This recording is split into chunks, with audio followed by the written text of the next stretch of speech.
खबर सुनावा हो, उनके खबर सुनावा हो।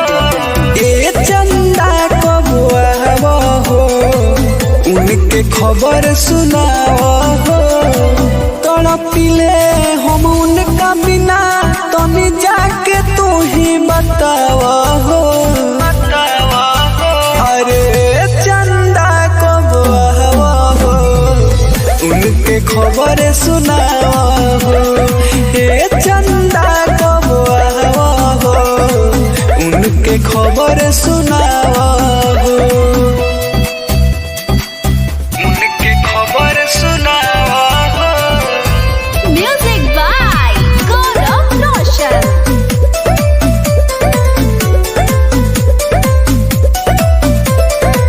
हमारा से बिछड़ के उनका होते हुई एहसास हो।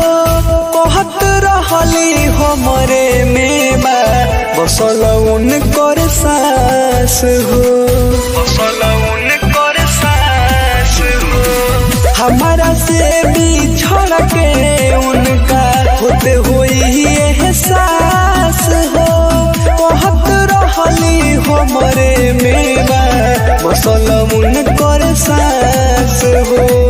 तो हम कैसे रहता रे तने तू समझावा हो। अरे चंदा कब आवा हो, उनके खबर सुनावा हो।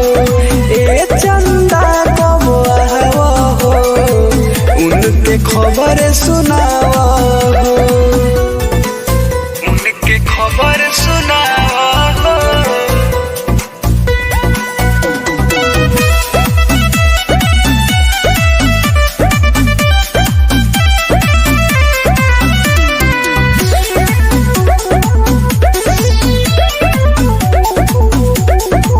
बेवफाऊ बाई सुन तोहरा से ही कहबो ना, हमारा बिना रह हो जई है, उनका बिना हम रहबो ना, उनका बिना हम रहबो ना।